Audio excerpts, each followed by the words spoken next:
খাইবারের সুরক্ষিত কামুজ দুর্গের প্রধান ফটক খুলে দেয়া হলো। উন্মুক্ত ফটক পেছনে ফেলে দুই হাতে তরবারি উঁচু করে এগিয়ে আসলো একজন ইহুদি সেনাপতি।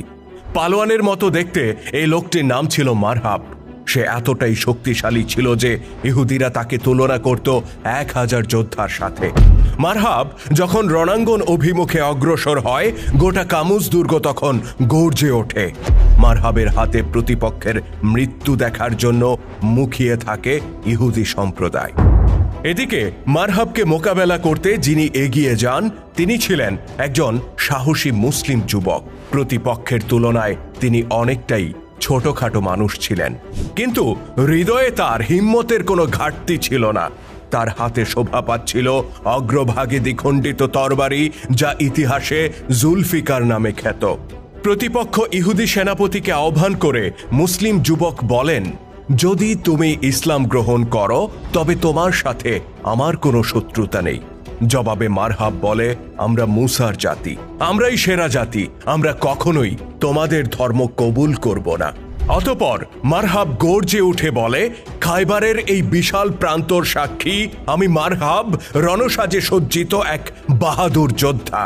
শত্রুকে নিশানা করে যখন আমি অগ্রসর হই, তখন আমার সাথে এগিয়ে যায় যুদ্ধের লেলিহান শিখা। জবাবে মুসলিম যুবক বলেন, আর আমি সেই ব্যক্তি যার মা তাকে ডাকতেন হায়দার, অর্থাৎ বাঘ নামে।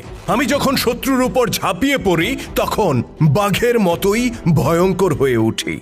অতঃপর শুরু হয় দ্বৈত যুদ্ধ।